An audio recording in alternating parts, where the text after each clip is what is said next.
안녕하세요. 딥다이브 인투 코르틴 발표를 하게 된 김대희입니다. 잘 부탁드립니다.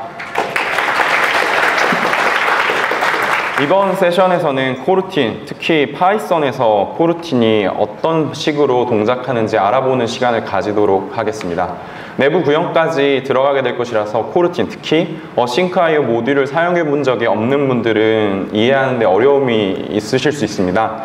이 점 참고 부탁드립니다. 그리고 코드가 좀 나옵니다. 많이 나옵니다. 그래서 한 번에 이해하기 어려우실 수 있으니 공개된 PPT를 집에 가셔서 다시 보시면 이해하시는 데 도움이 될 것이라 생각합니다.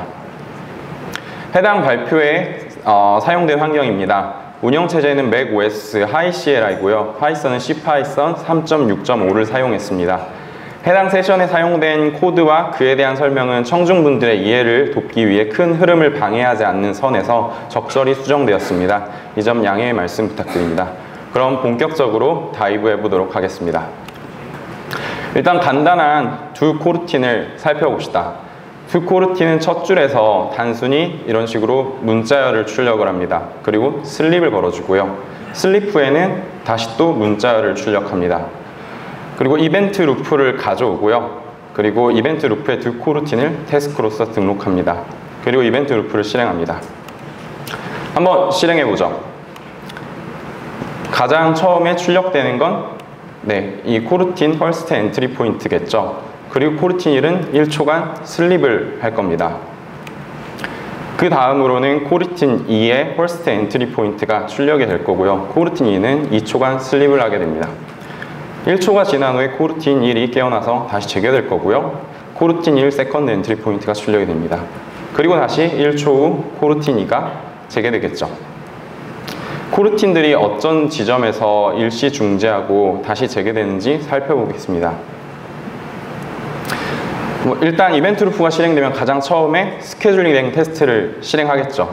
그리고 그 다음 지점 코르틴 1에서 await 슬립을 만났을 때가 첫 번째 일시 중지 시점입니다.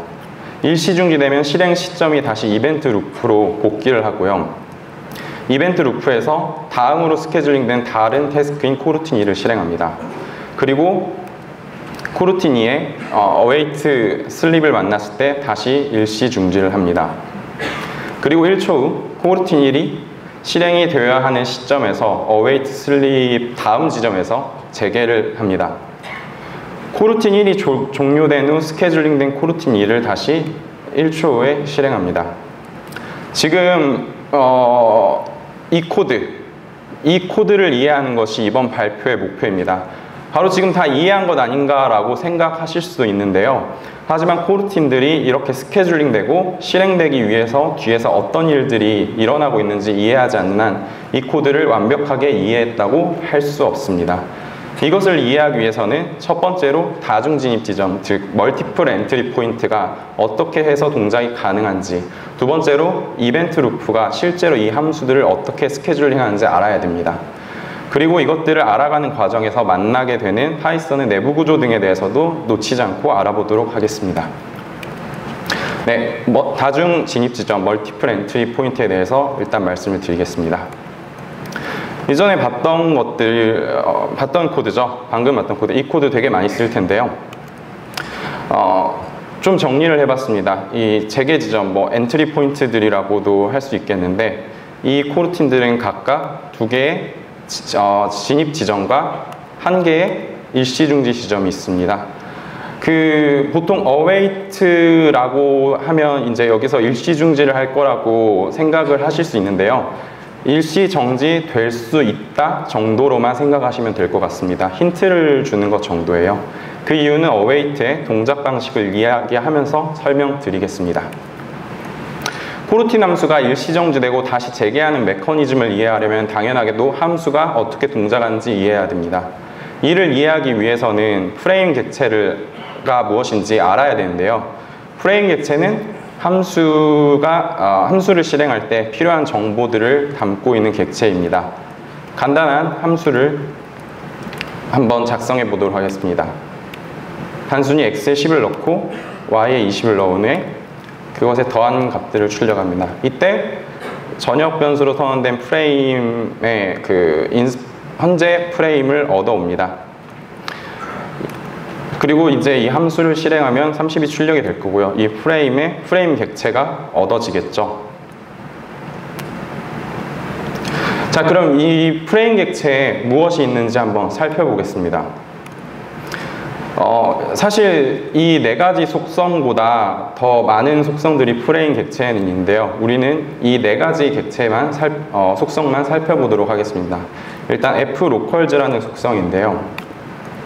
이 속성은 지역 변수의 상태를 나타냅니다. 아까 함수 기억나시나요? x 변수에 10을 넣고 y 변수에 20을 넣었죠. 그 정보가 바로 이 flocals에 저장됩니다. 다음으로 볼 속성은 f100인데요. 이 속성은 자신을 호출한 프레임을 가리킵니다. 즉, 자신이 실행하는 함수가 종료되면 이 프레임으로 다시 돌아가겠죠. 우리가 알고 있는 호출 스택, 콜 스택, 스택 프레임이라는 것이 구체화된 것이 바로 이 함수 호출로 생성되는 프레임들의 연결입니다. 이 f100들로 연결된 것들이에요. 인터프리터 내부에는 각 스레드마다 이와 같이 스레드 스테이트라는 객체가 있습니다. 이 객체는 현재 실행하고 있는 함수의 프레임을 멤버로서 가지고 있고요. 함수가 이 상태에서 또 호출이 되면 새로운 프레임 객체가 만들어지고 새롭게 생성된 프레임 객체의 f100은 자신을 호출한 프레임을 가리키게 됩니다. 그리고 스레드 스테이트는 현재 실행 중인 프레임을 갱신을 하고요. 또 함수 호출을 한번 해보면 이런 식으로 또 만들어집니다. 갱신이 되고, 이것이 여러분들이 알고 있는 콜 스택입니다. 다음으로 볼 속성은 flastI입니다. 이름만 봐서는 뭔지 잘 감이 안 잡히는데요. 어떤 값이 있는지 한번 살펴보죠. 30입니다. 어떤 값인지 아직도 잘 감이 안 잡히는데요. 좀 전에 봤던 함수죠. 이 함수명은 func func고 이 함수의 바이트 코드를 한번 살펴보겠습니다. 바이트 코드는 이런 식으로 this 모듈을 임포트한 후에 this 메소드를 호출하고 인자로 함수 자체를 넘기면 이런 식으로 바이트 코드가 생성이 되는데요. 여기에 보시면 30을 찾을 수 있죠. 즉 lastI는 이 함수가 가장 최근에 실행한 바이트 코드의 인덱스를 의미합니다. 이 함수는 좀 전에 호출이 돼서 이미 종료가 됐고 리턴이 되었기 때문에 마지막에 실행한 코드가 바이트 코드의 가장 마지막 인덱스겠죠. 바이트 코드를 다루는 부분은 조금 이따 좀 더 자세하게 다루도록 하겠습니다. 네, 방금 이야기했던 것처럼 가장 최근에 실행한 바이트 코드의 인스트럭션이 flastI입니다. 다음으로 보게 될 속성은 fcode입니다. 이 녀석은 코드 객체라고 하는 건데요. 아까 프레임 객체가 어떤 함수에 대한 것인지 기억나시나요? 함수명 func였죠. 이 func의 언더바 코드라는 속성이 있는데요. 이 두 개는 같은 겁니다. 같은 코드 객체고요. 이 코드 객체는 여러 가지 속성이 있지만 저희는 이 정도, 또 네 가지만 알아보도록 하겠습니다. 코드 객체의 속성들에 대해 알기 위해서는 일단 바이트 코드에 대한 이해가 필요합니다. 이해를 돕기 위해서 간단한 이런 함수를 준비했고요. 첫 번째 이 바이트 코드의 첫 번째 컬럼은 코드 라인을 의미합니다. x는 10, 여기 보시면 10, 아직 이것들은 잘 모르겠지만 x가 있고 10이 있는 걸 볼 수 있죠. y가 20인 경우는 이 세 번째 줄 y 20이 있는 걸 확인할 수 있고요. 두 번째 컬럼은 컴파일된 바이트 코드의 인덱스입니다. 세 번째 컬럼은 바이트 코드의 OP 코드고요.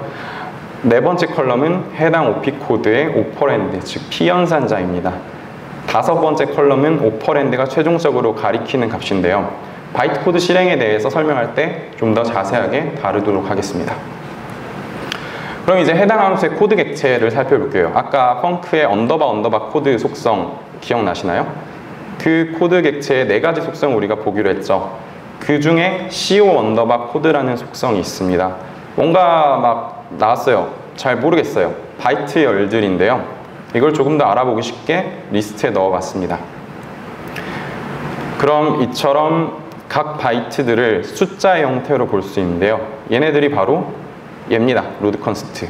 그리고 그 다음에 피연산자 1. 125는 스토어 패스트를 가리키고 피연산자 0, 로드 컨스트, 피연산자 2입니다. 이게 정말 이 100이 로드 컨스트가 맞나? 125가 스토어 패스트가 맞나? 의아해하실 수도 있는데요. 이런 식으로 OP 코드 모듈을 임포트하시고 OP 네임을 트윈트하면 로드 컨스트, 이 100이죠? 로드 컨스트인 것을 확인을 하실 수 있습니다.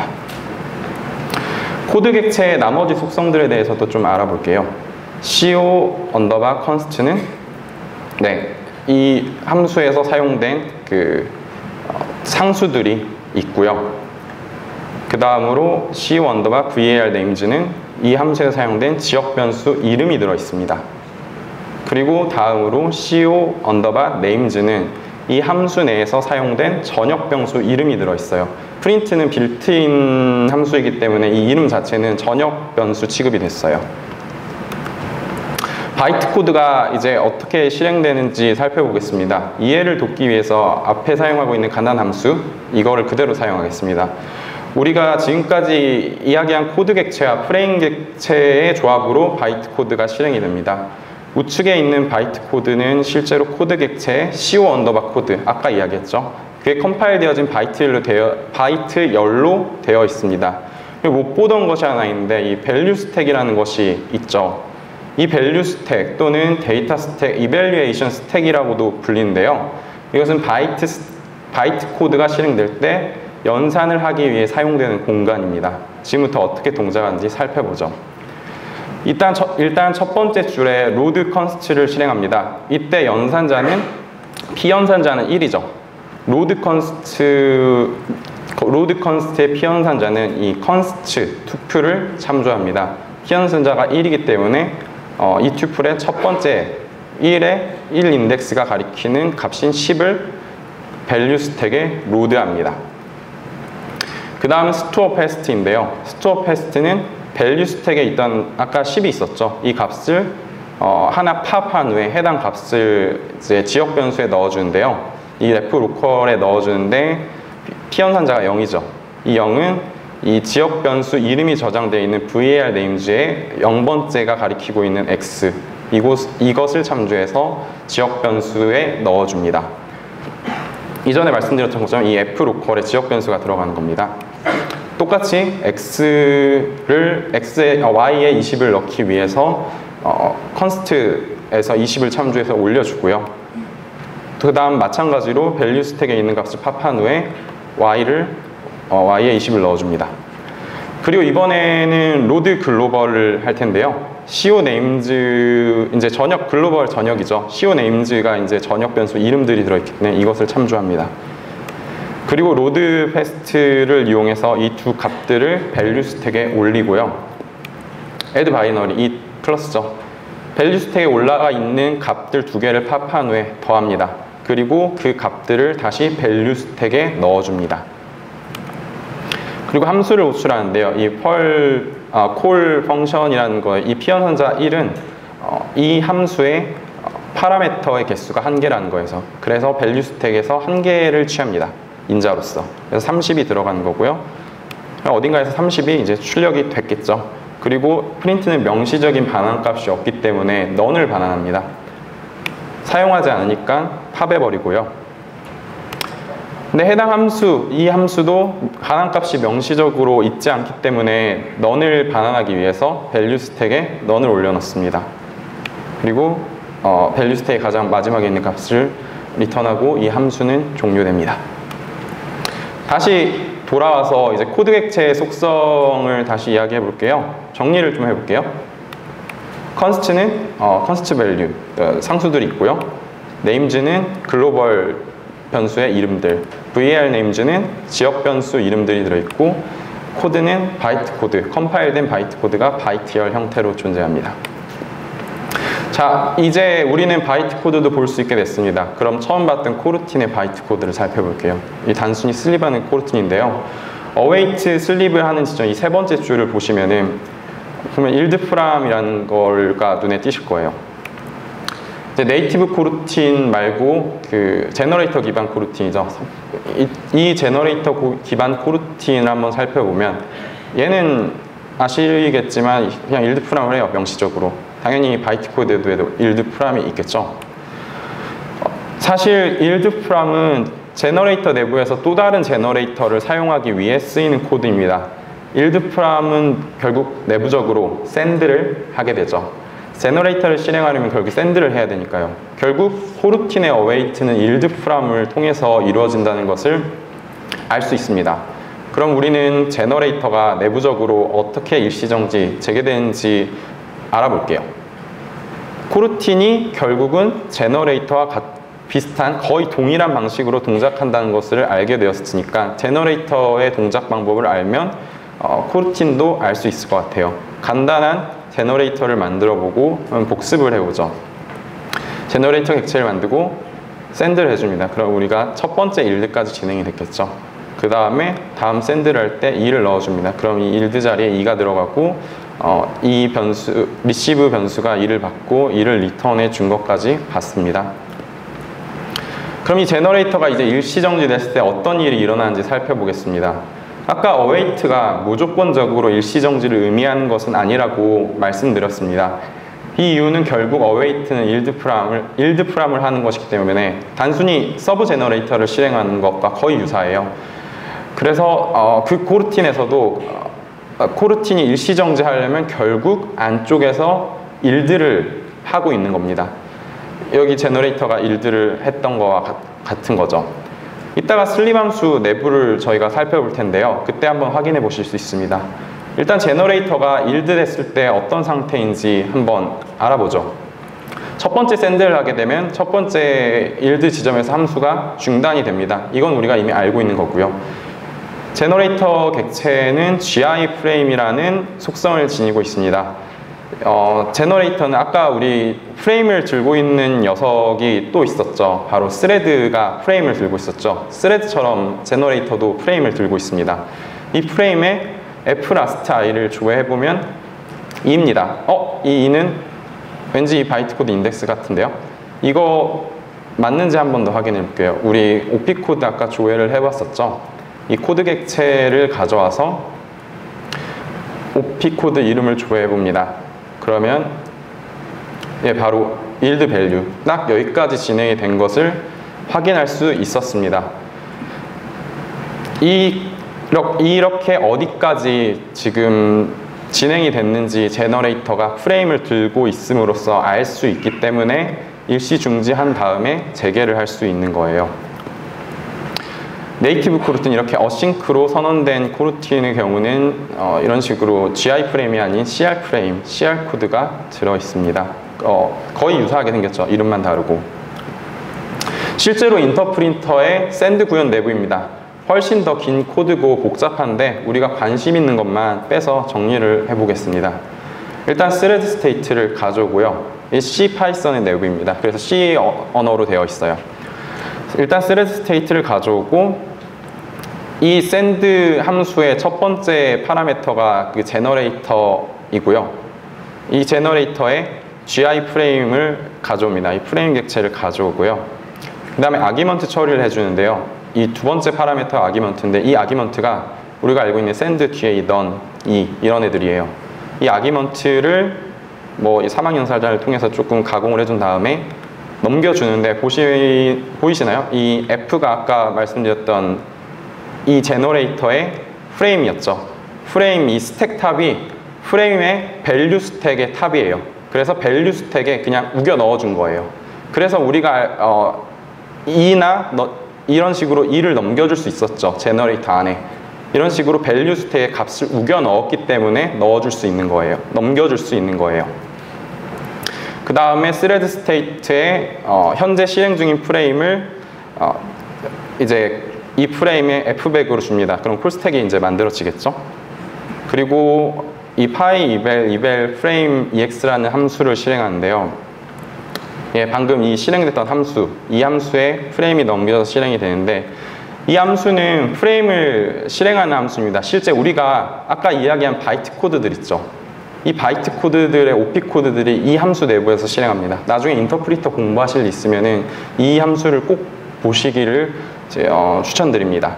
보시면 여기에서 이제 OP 코드들을 실행을 하면서 f 라스트 i가 갱신이 되는 것을 확인을 하실 수 있습니다. 그 다음에 이제 이 OP 코드들이 다 실행이 완료되면 다시 복귀를 하죠. F백으로. 현재 실행 중인 프레임을 바꿔줍니다. 인터프리터 내부까지 좀 살펴봤는데요. 정리를 좀 해보겠습니다. 프레임 객체는 함수가 실행될 때 사용됩니다.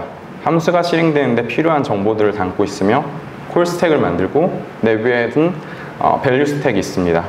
지역 변수의 값을 저장하고요. 마지막으로 실행한 바이트 코드의 인덱스가 있습니다.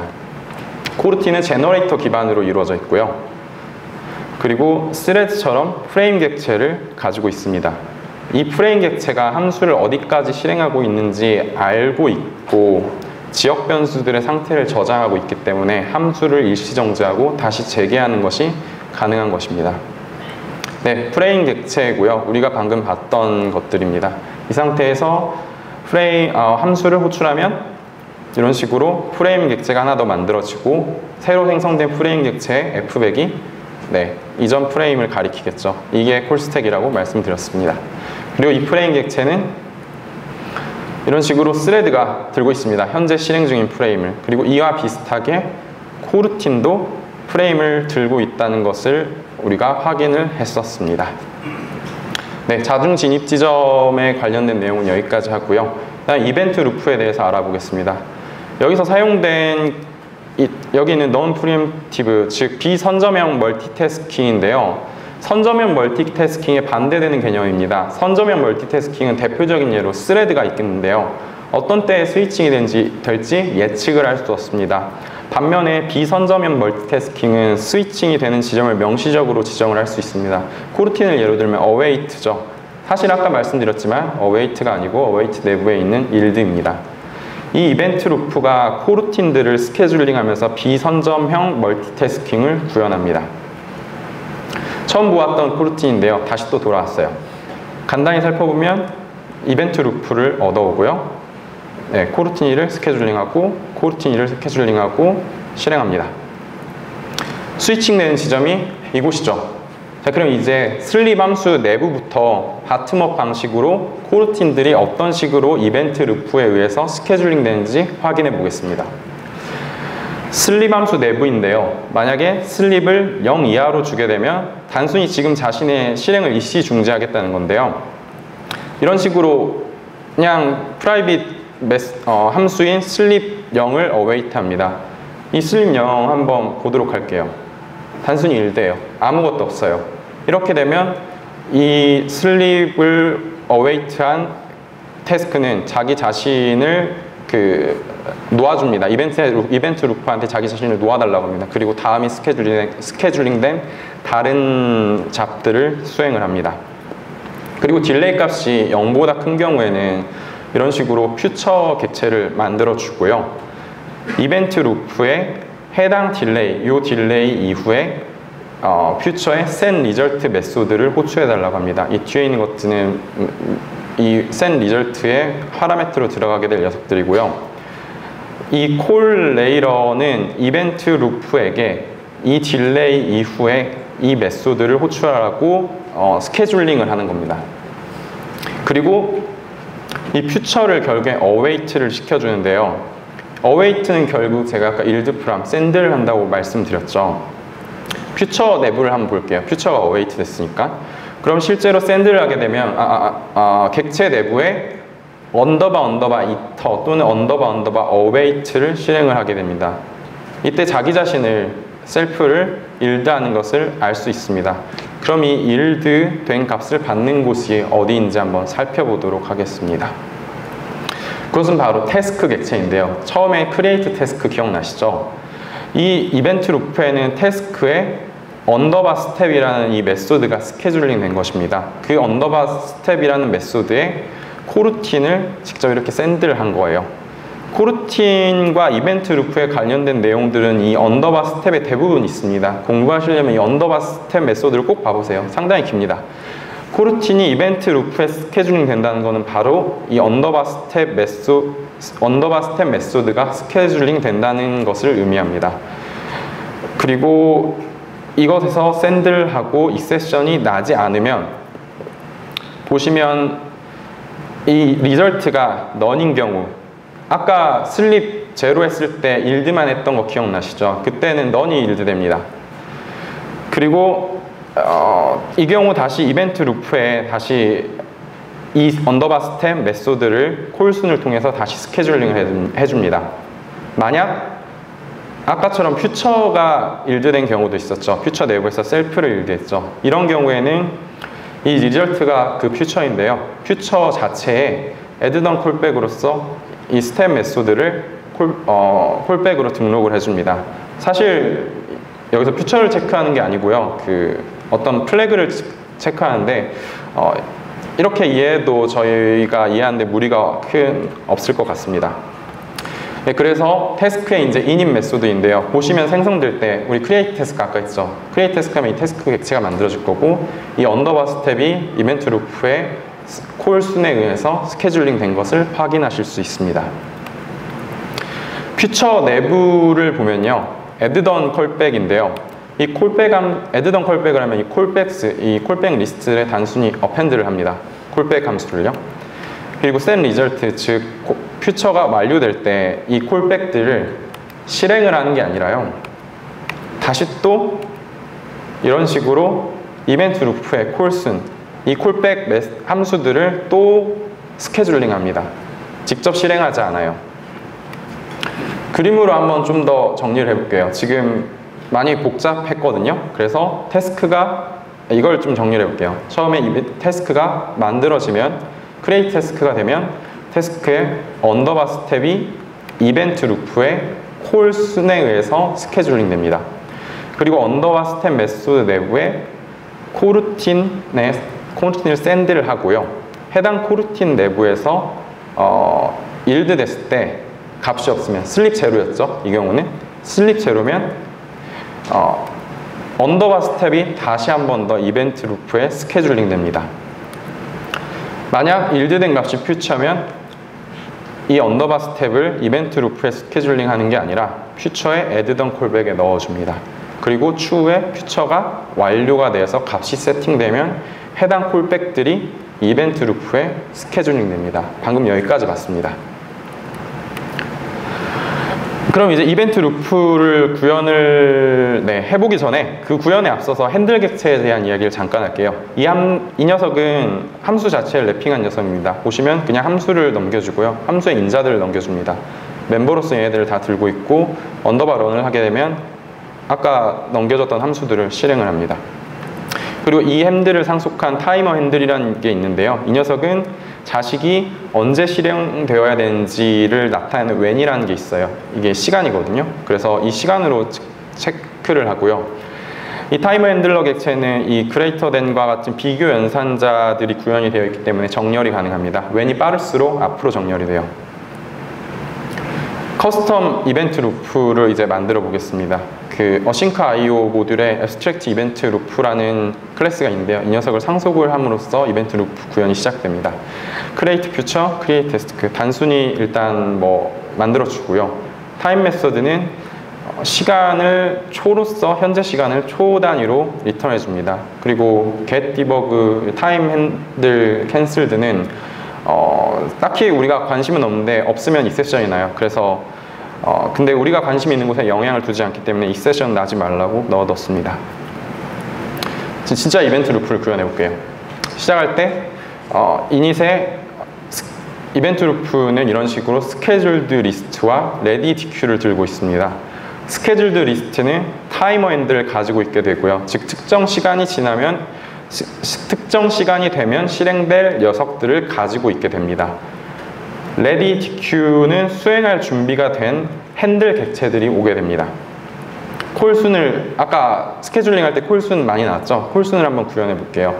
콜순은 이런 식으로 메소드가 오게 되고요. 메소드의 아규먼트들을 넘겨주면 핸들 객체로 이 이 메소드와 아규먼트들을 한번 랩핑합니다. 그리고 ready, 즉 바로 실행해도 되는 녀석들, 이 ready DQ에 넣어줍니다. 그리고 create 태스크 할 때 기억나시죠? 그 태스크에 언더바 이니시 호출이 됐을 때 이 콜순을 통해서 언더바 스텝이 스케줄링이 됐었어요. 그리고 콜 레이러는 내부적으로 이런 식으로 콜렛을 호출해 주고요. 콜렛은 언제 실행이 되어야 될지 명시적으로 지정을 해 준 겁니다. 그리고 콜렛 내부에서 타이머 핸들을 만들어 주고요. 스케줄드 리스트에 힙 푸시를 합니다. 힙 푸시를 했기 때문에 해당 리스트는 힙 자료 구조의 형태를 갖추게 되고요. 스케줄드의 0번째는 가장 빠르게 호출할, 그러니까 가장 빠른 시간인 타이머 핸들이 위치하게 됩니다. 아까 정렬이 가능하다고 말씀을 드렸죠. 0초 이상 슬립을 하게 되면 슬립 시간 뒤에 언더바 스텝을 실행하니 콜 레이러, 콜 앳 이런 것들이 들어오겠죠. 이제 우리 run forever 아시죠? 여기부터 이제 구현을 해볼게요. run forever는 단순히 run once라는 메소드를 무한 루프를 돌리고 있는 겁니다. run once 구현이 궁금할 텐데요. 이런 식으로 아까 스케줄드에 타이머 핸들이 들어가 있다고 말씀드렸죠. 그리고 스케줄드의 0번째는 가장 빠른 미래에 실행이 되어야 될 타이머 핸들이라고 말씀드렸습니다.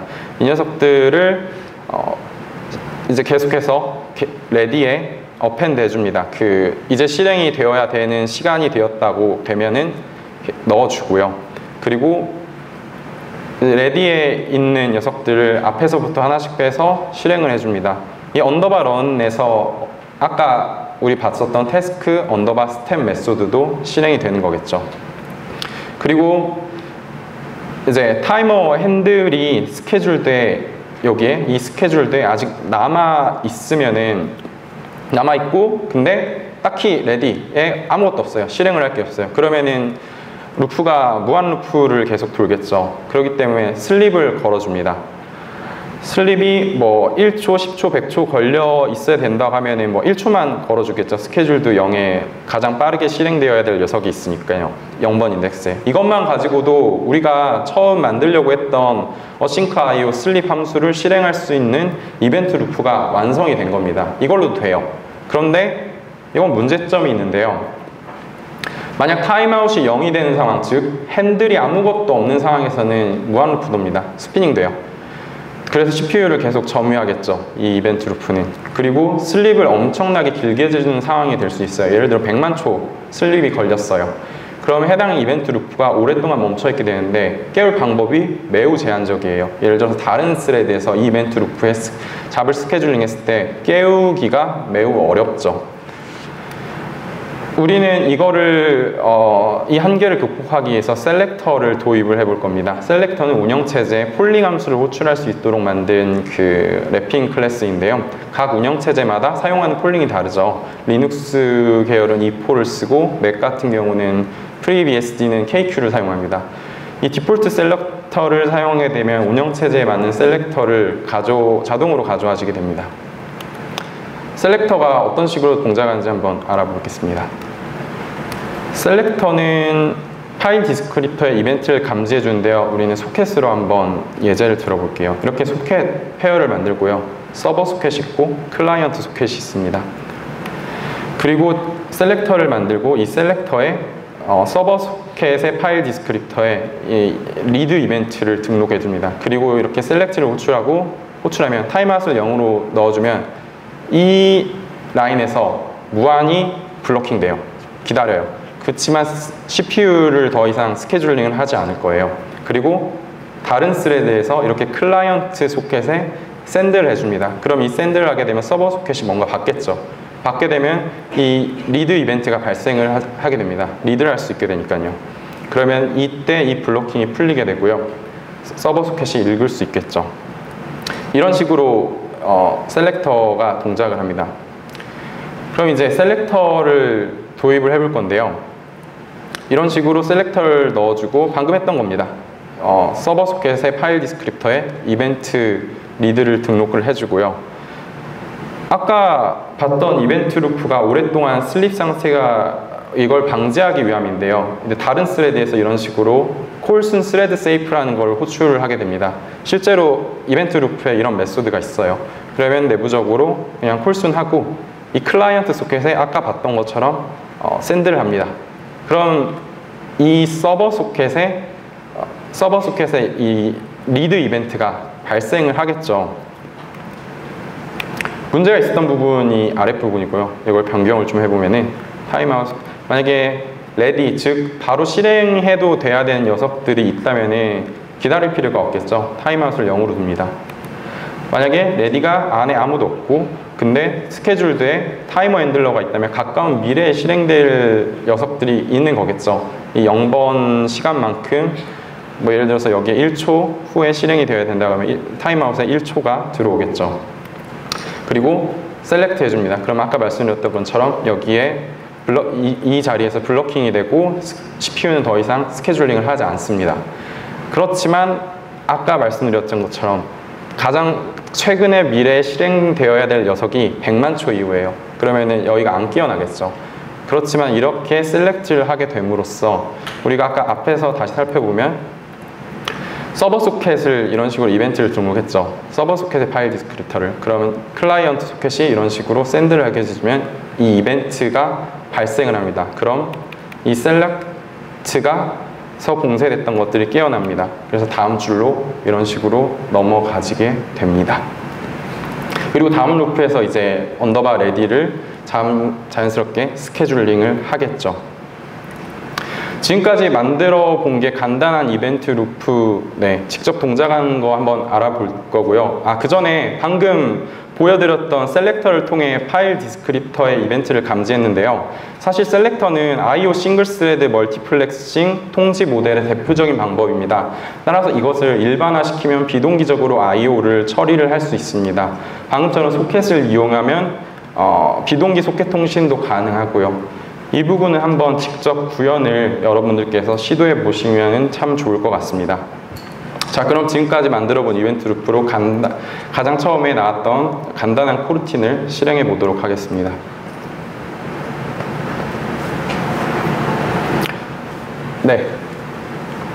보시면 지금 만들었던 커스텀 이벤트 루프고요. 방금 있었던 것들이 전부 다 구현이 되어 있습니다. PPT는 똑같아요. 그리고 이거를 이 메인 파일에서 똑같죠? 단순히 커스텀 이벤트 루프로만 만들었어요. 간단하게 실행을 해보도록 하겠습니다. 별거 없어요. 그냥 1초 후에 나오고 잘 동작하는 거 확인했고요. 그런데 이제 우리가 말씀드렸던 다른 스레드에서 하는 경우에 문제가 될 수 있다고 말씀드렸죠. 단순히 슬립 모델을 썼을 경우에 셀렉터를 안 쓰고.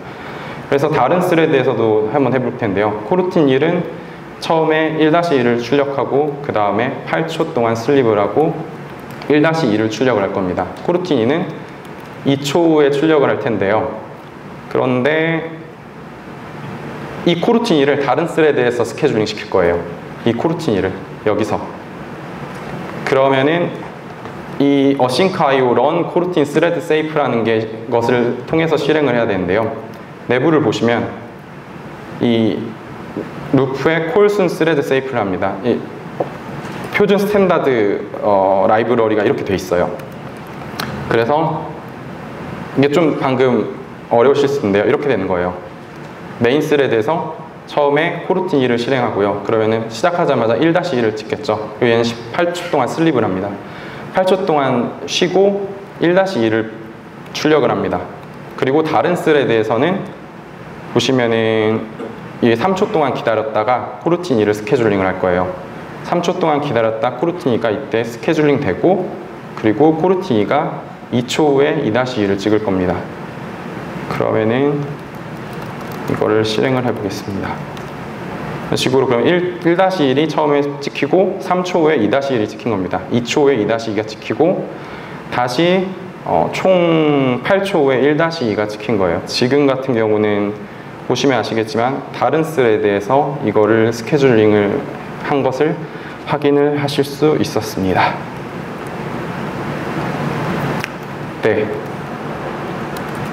어이쿠, 제 발표는 여기까지고요. 잘 들어주셔서 감사합니다.